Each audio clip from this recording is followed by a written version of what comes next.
Olá, meu irmão, minha irmã, quero cumprimentá-lo com a paz do céu, a paz do nosso Deus. Juntos, mais uma vez, para mais uma integração, para a integração 2022. Quero felicitar você por ter sido eleito pela igreja para ser um ancião, para ser um tesoureiro, um secretário e diversas áreas da igreja, para servir ao Senhor Jesus em 2022. E quero dizer para vocês que nós temos a nossa agenda que você baixa pela internet, o nosso link. Aqui embaixo você pode dar uma olhadinha no link, é mpa.adventistas.org/agenda 2022. Aí você tem todo o material que você precisa para todas as áreas. Nesse momento nós queremos fazer uma reflexão da palavra de Deus, e eu quero dizer para vocês que a minha reflexão foi baseada neste livro aqui, que é o livro missionário do ano 2022. O Dia do Impacto Esperança vai acontecer dia 9 de abril com este livro, escrito pelo Dr. Clifford. Dr. Goldstein Clifford escreveu um livro maravilhoso sobre as 3 mensagens angélicas, mas o título é O Último Convite. Então a mensagem que eu vou proferir agora está baseada nesse livro, e nós queremos começar com Apocalipse 14, o verso 6 em diante, onde estão as 3 mensagens angélicas.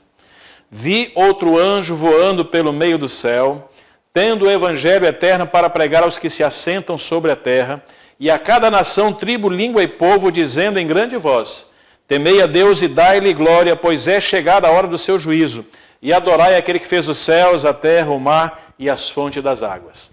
Palavra do Senhor. Aqui nós temos a primeira mensagem angélica das 3.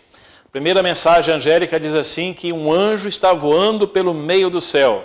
Você não imagina que um dia vai aparecer nas ruas da sua cidade um anjo voando. Na verdade, aqui é um símbolo, porque o Apocalipse é um livro simbólico. Anjo significa mensageiro.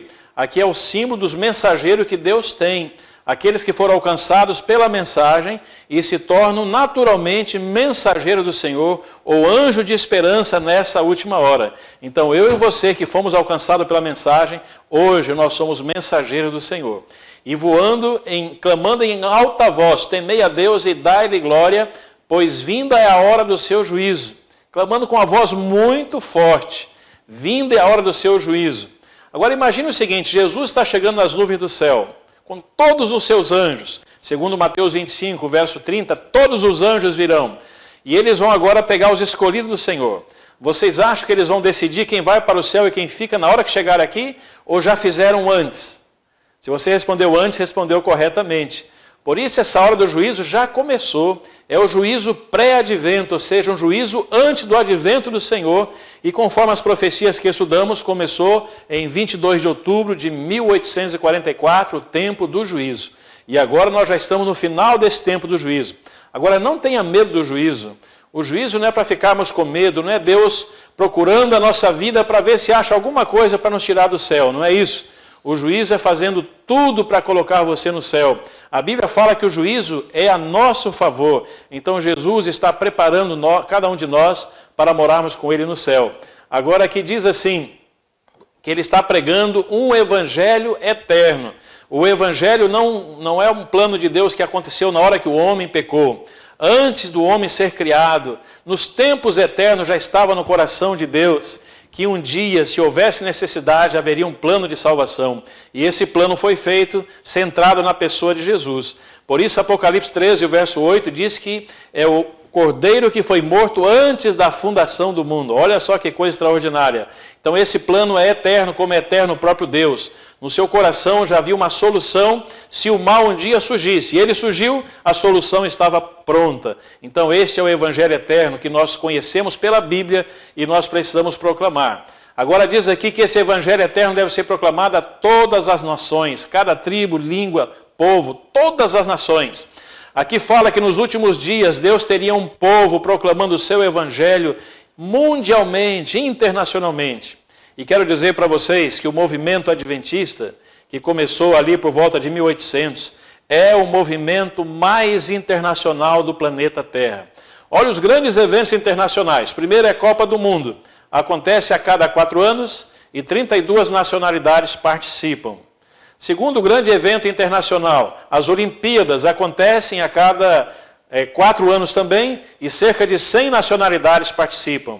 E o evento mais internacional do planeta Terra é a Conferência Geral dos Adventistas do Sétimo Dia, que acontece a cada 4 anos, onde cerca de 70 mil pessoas se reúnem e juntos cantam Ó que Esperança. A última que eu participei eram mais de 200 nacionalidades, com seu aspecto característico, sua roupa característica, sua cor característica, e com voz diferente, línguas diferentes, cantando Ó que Esperança, era de arrepiar. Portanto, essa profecia fala do movimento internacional e diz: temei a Deus e dai-lhe glória. É um movimento que glorifica a Deus.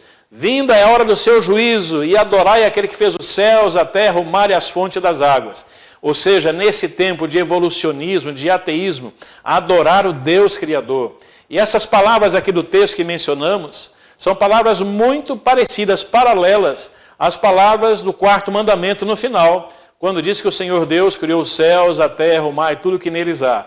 Portanto, aqui é um chamado à adoração, porque o sábado é o tempo para adoração. Não importa onde você esteja no planeta Terra, o sábado chega, é o tempo santo, em que nos separamos para Deus, em que adoramos a Deus, nos preparando para adorá-lo eternamente.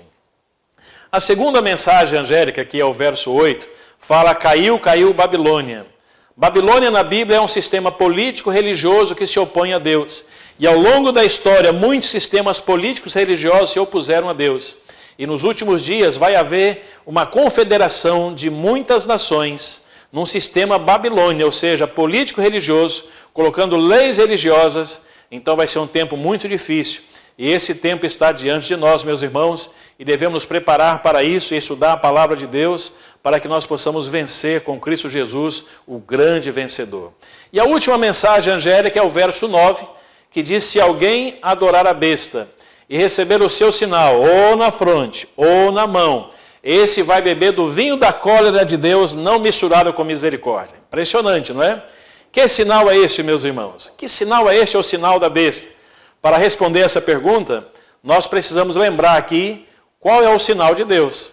E você que estuda a palavra de Deus sabe que o sinal de Deus é o sábado. Nós encontramos em vários textos, por exemplo, Ezequiel 20, o verso 12, também lhes dei os meus sábados, para que servisse de sinal entre mim e eles. Ezequiel também, capítulo 20, o verso 20, santificai os meus sábados, pois servirão de sinal entre mim e vós. Também Êxodo 31, a partir do verso 16 e 17, ali menciona mais 2 vezes que o sábado é um sinal perpétuo entre Deus e seu povo.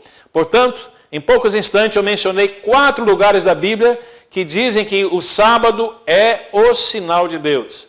Ora, se o sábado é o sinal de Deus, qual é o sinal da besta? É o falso sábado. É aquele dia que as pessoas guardam, mas Deus não manda guardar. É aquele dia que as pessoas santificam, mas Deus não manda santificar. É aquele dia que as pessoas descansam, mas a palavra de Deus não manda descansar. Porque de Gênesis ao Apocalipse, o único dia que Deus santificou é o sábado. Você não encontra na Bíblia nenhum mandamento para guardar o domingo. Já ofereci várias vezes o meu automóvel. Olha, quem encontrar um só texto, pode procurar professores, pastores, sacerdotes. Quem encontrar um só texto em que mostre que o domingo é dia para descansar, em que é um dia santo, eu vou dar o meu carro. Aqui está o meu carro, aqui está o documento dele. Claro, nunca perdi o meu carro, porque na Bíblia não existe nenhum mandamento para guardar o domingo, apenas o santo sábado. Portanto, meus irmãos, quando houver uma lei colocada por Babilônia, que aquele que não guardar o domingo, não respeitar o domingo e deixar o sábado, quando houver esse tipo de lei, as pessoas que concordarem com esta lei estarão recebendo o sinal da besta. Hoje ninguém recebeu o sinal da besta porque não há essa obrigatoriedade. E a advertência aqui é muito solene, muito séria, que aqueles que concordarem com esse sistema mundial, que se opõe ao Criador dos céus e da terra, esse então não terá mais oportunidade da salvação. Por isso podemos dizer que essa é a última mensagem de Deus, o último convite divino. E essas 3 mensagens são o último convite divino para a humanidade, que eu e você precisamos viver e precisamos proclamar essas 3 mensagens angélicas. Eu e você somos mensageiros do Senhor. E para terminar essa parte de reflexão aqui da palavra de Deus, eu gostaria de chamar a atenção para o verso 6 e 7, que fala desse movimento mundial em cada nação, tribo, língua e povo. Queridos irmãos, Eu uma vez me emocionei com uma história que eu ouvi da igreja, uma igreja mundial, pregando em todos os lugares do mundo. Essa história foi contada por um pastor da Conferência Geral, o pastor Tim Harris. E o pastor Tim Harris contou uma história que vem lá de um país muito selvagem chamado Papua Nova Guiné. Esse país fica perto da Austrália, aquele país grande, é um continente chamado Oceania. E nesse país chamado Papua Nova Guiné, nós temos vários postos missionários, escolas adventistas, hospitais adventistas, e a educação adventista lá é muito forte também. Inclusive, alguns secretários de Estado ali são adventistas do sétimo dia. É uma história muito linda.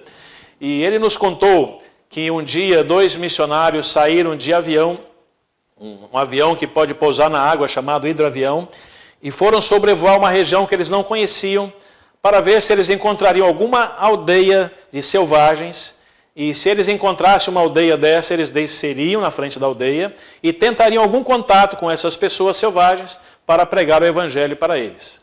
Então, depois de algum tempo de voo, eles avistaram uma aldeia, às margens de um rio, e essa aldeia é uma aldeia numerosa. Então, eles começaram a sobrevoar com o avião em cima daquela aldeia. Agora, um detalhe interessante. Nunca havia passado um avião naquela rota. Aquela aldeia nunca havia visto um avião. E quando viram um avião com aquele ronco característico do seu motor, elas ficaram assustadas, as pessoas se assombraram com isso. E havia um ditado naquela aldeia, uma história da aldeia, que passava de geração em geração, que um dia seria o fim do mundo. E que o fim do mundo seria quando um pássaro muito grande iria chegar na aldeia e iria comer a todas as pessoas daquela aldeia. Então veja, quando eles viram aquele negócio enorme, voando, com um barulho incrível, eles imaginaram o quê? É o pássaro do final do mundo. Chegou o final do mundo, nós precisamos agora correr para nos salvar. Então o avião sobrevoou a aldeia e as pessoas começaram a fugir para a mata. E os pilotos, o piloto e o missionário que o acompanhava olharam para baixo e todos estavam correndo. Aí eles aterrissaram na água do rio, encostaram o avião, amarraram ali o avião e começaram a andar dentro da aldeia, mas não encontraram ninguém. Então pensaram assim, será que em alguma dessas ocas, dessas cabanas, não tem alguém doente que não conseguiu caminhar? E se nós encontrarmos alguém doente, podemos tratá-lo, podemos falar o evangelho para ele. E se essa pessoa entender e aceitar o evangelho, ela pode voltar aqui depois para testemunhar para a sua aldeia. Então eles foram. Na primeira barraca não havia ninguém. Na segunda barraca tão pouco. Terceira barraca não tinha ninguém. Aí um missionário falou para o outro, olha, o pessoal fugiu pela mata, como nós vimos lá de cima. Não ficou ninguém. Até os doentes correram. Então é melhor a gente ir embora, porque nós não vamos entrar na mata. Nós tínhamos que encontrar alguém aqui e levar para tratar. Aí o outro era mais prudente, disse, não, nós vamos de barraca em barraca até a última barraca, depois nós vamos embora. Esse é o método correto. Nós precisamos ir de nação em nação até a última nação. Nós precisamos ir de cidade em cidade até a última cidade. Nós precisamos, onde moramos, ir de bairro em bairro até o último bairro. E precisamos ir de rua em rua até a última rua. E por último, de casa em casa até a última casa. Esse é o método certo do cumprimento dessa profecia. Então eles foram. E numa das últimas barracas, tinha um ser humano que não conseguiu correr, fugir, porque ele tinha muitas limitações. Depois eu fiquei sabendo na história que este ser humano chamava-se Nandas. Ele tinha membranas muito grandes nos seus braços, ele não conseguia abrir o braço como nós abrimos, abria só um pouco. As suas pernas tinham membranas também, ele não conseguia ficar em pé, ele apenas se movimentava arrastando. Era um quadro muito deprimente, muito feio, um aleijão muito triste. Então, quando eles chegaram naquela barraca, tudo que o Nandas fez foi se arrastar até o cantinho da barraca. Então, eles foram se aproximando do Nandas e o Nandas olhou para trás e quando viu aqueles 2 homens brancos, vestidos de branco, ele pensou, vieram me buscar para o pássaro me comer, eu estou perdido. Então pegaram uma padiola para colocar o Nandas em cima da padiola. E quando tocaram no Nandas, ele deu um grunhido, tipo um animal selvagem. Mas colocaram ele na padiola e os 2 foram levando ele para o avião. Quando chegaram no avião, abriram a portinhola do avião para colocar o Nandas lá atrás. E quando o Nandas viu aquela porta aberta, ele pensou, já abriram a boca do bicho para me comer. Então colocaram o Nandas lá atrás, fecharam a porta do avião, as portas, deram partida no motor, que era muito barulhento, e sacudia muito, tremia muito, e com aquele barulho e com aquele tremor, o Nandas pensou, o bicho já vai começar a me comer. E eles aceleraram bastante, correram sobre a superfície da água, e aí decolaram, deram uma volta sobre a aldeia. Nesta hora, quando olharam lá para baixo, as pessoas da aldeia estavam voltando da mata, e estavam apontando na direção do avião. Quem sabe dizendo, olha o pássaro do fim do mundo, está voando agora, está querendo ir embora. Que bom que ele pegou só o aleijadinho do Nandas. Talvez dissesse alguma coisa parecida. E eles viajaram algum tempo até que chegaram num posto missionário da Igreja Adventista, onde tem um hospital e tem também uma escola. E ali pousaram, pegaram o Nandas, levaram para os médicos do hospital examinarem o Nandas. E os médicos nunca tinham visto uma deformação tão acentuada quanto o Nandas. Então, com cuidado, examinaram e disseram, olha, não sei se nós vamos ter sucesso no tratamento com o Nandas. Nós vamos ter que cortar essas membranas, quem sabe quebrar até braço, perna, e depois orar a Deus para que o tratamento possa resultar e ele possa andar, ainda que de uma forma muito diferente das pessoas. Mas alguém ponderou o seguinte, ele não é bem nutrido, seria perigoso nós operarmos o Nandas. Deveríamos passar algum tempo até que ele se alimente bem e esteja em boas condições para a cirurgia. Então assim os dias foram passando.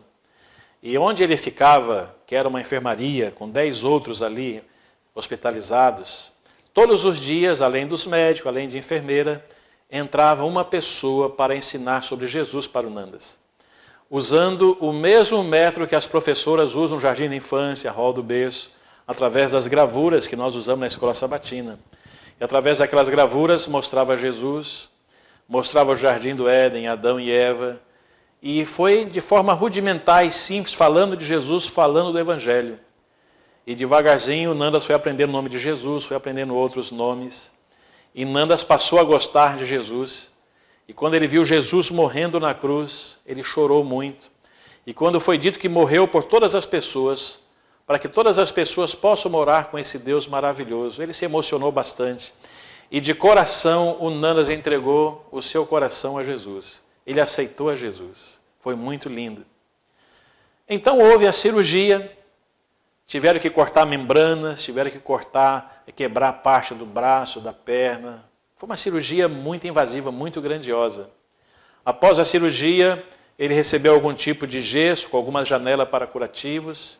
E agora era esperar passar os dias para ver se o Nandas teria bom resultado com essa intervenção tão grandiosa de cirurgia. E o tempo foi passando.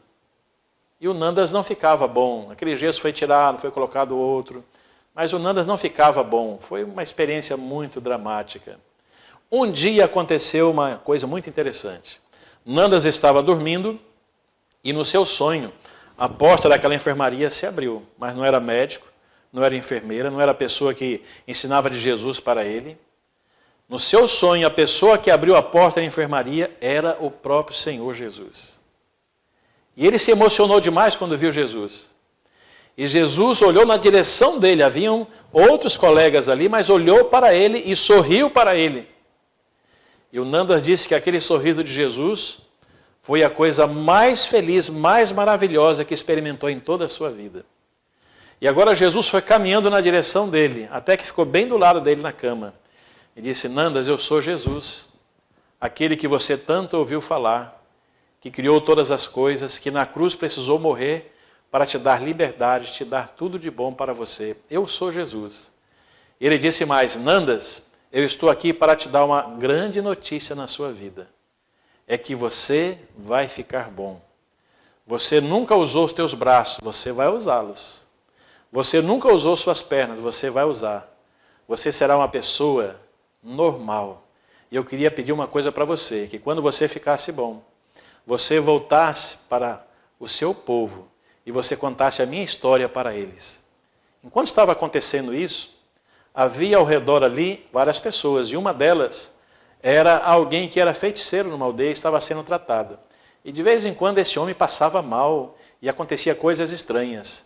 E aquele homem deu um grito. Ah! E o grito foi tão grande que acordou todos naquela enfermaria, inclusive o Nandas. Só que o Nandas, quando ele acordou, ele ficou muito triste e começou a chorar. Puxa, por que você gritou? Você estragou tudo. Eu estava sonhando e Jesus entrou aqui nesse quarto e Jesus falou comigo. Quem sabe ia falar com você, com o outro. Mas você gritou, você estragou tudo, acabou o sonho. E nessa hora, enquanto ele estava falando, ele gesticulou, coisa que ele não fazia. Então ele tomou um susto. Ele olhou para o seu braço e viu que não tinha gesso, o gesso estava caído. E ele tentou movimentar mais o braço e conseguiu, coisa que ele nunca havia feito. Então ele disse, que coisa maravilhosa, eu pensei que estava acordado, mas eu estou dormindo. Mas se eu realmente estiver dormindo, o meu outro braço também vai estar bom. Jesus falou. Aí ele virou-se para olhar o outro braço, e realmente o gesso estava caído, e aquele braço estava bom, e ele conseguiu fazer esses movimentos, coisa que ele não sabia, não tinha condição de fazer. Então ele começou a sorrir e dizer, que coisa maravilhosa, o meu sonho não acabou, eu estou dormindo. Mas se eu estiver dormindo mesmo, se eu não acordei, era essa sua maneira primitiva de raciocinar, minhas pernas vão estar boas, Jesus falou para mim. Aí ele olhou para as suas pernas e não tinha gesso, estava tudo caído na cama o gesso, e as pernas estavam belas. Ele disse, que coisa linda, maravilhosa, eu estou dormindo, o sonho não acabou. Mas se eu realmente estiver dormindo, se eu não acordei, eu vou poder ficar em pé e andar, porque Jesus falou que eu ia andar. Então ele se apoiou nos braços, sentou na beira da cama e botou o pé no chão e agora se firmou e foi dar o primeiro passo da sua vida.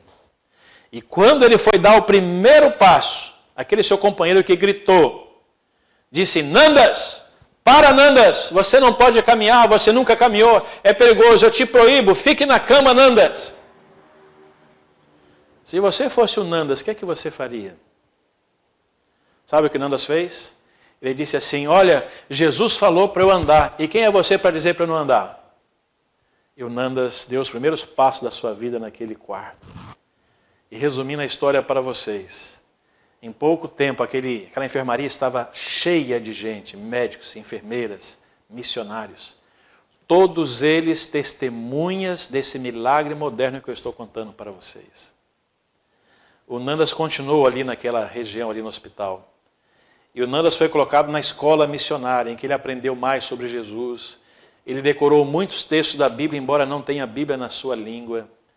E quando o Nandas ficou bem preparado, deram um rolo de gravura para eles. E disseram, Nandas, vai contar a história de Jesus para o seu povo. E o Nandas foi. Deixaram o Nandas lá na aldeia. E agora eu queria que você imaginasse como é que foi a chegada do Nandas na aldeia. Quando as pessoas começaram a sair do mato, porque o avião já tinha ido embora, e olharam para o centro da aldeia, quem estava lá? O Nandas. E as pessoas ficavam olhando e diziam, olha, não é o Nandas? Parece com o Nandas. E alguém dizia, não é o Nandas não fica em pé, Nandas não sabe andar, Nandas não sabe usar os braços, não é o Nandas. Não, mas parece o Nandas. E aí ele chamou todas as pessoas, a língua deles, que era a sua língua, e disse, vocês se lembram daquele pássaro do fim do mundo que veio destruir nossa aldeia? E a partir daí ele contou a história de Jesus e como ele conheceu Jesus. E resumindo para vocês, por causa do nosso tempo, queridos irmãos, aquela aldeia inteirinha, pelo testemunho de Nandas, aceitou a Jesus e foram batizados. Hoje eles são adventistas do sétimo dia. Isso é cumprimento de Apocalipse 6, o verso 7. O evangelho eterno sendo proclamado ao mundo inteiro, alcançando cada nação, tribo, língua e povo. Nandas foi esse anjo. E é meu privilégio e seu privilégio, onde nós estamos, seja no Amapá, seja no Marajó, seja na região metropolitana de Belém, que é o campo da missão para Amapá. Cada adventista ser um ministro, cada adventista ser um anjo, um mensageiro do Senhor Jesus. Talvez você diga assim, se um dia Jesus aparecesse para mim, se eu tivesse esse privilégio do Nandas, então, pastor, ia ser muito diferente a minha pregação. Deixa eu dizer uma coisa para você, é um privilégio que Nandas teve, é verdade. Mas, em algum sentido, o meu privilégio, o seu privilégio, é maior do que o do Nandas. Vou te dar alguns motivos. Nandas não tem a Bíblia na sua língua, tem algumas porções da Bíblia em sua língua que ele decorou. Ele não tem na sua língua a Bíblia. Você tem a palavra de Deus para ler todos os dias.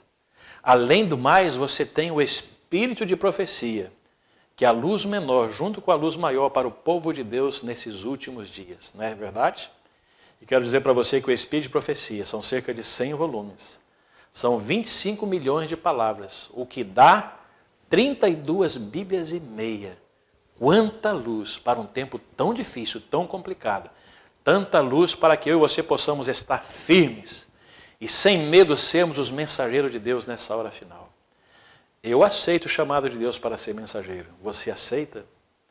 Queridos, eu queria terminar contando o seguinte. No dia 13 de agosto de 1831, Guilherme Miller estava no quintal da sua casa, lá atrás, embaixo das árvores, preocupado, pensando assim, Jesus vai chegar, está chegando o dia da volta de Jesus e o mundo não sabe.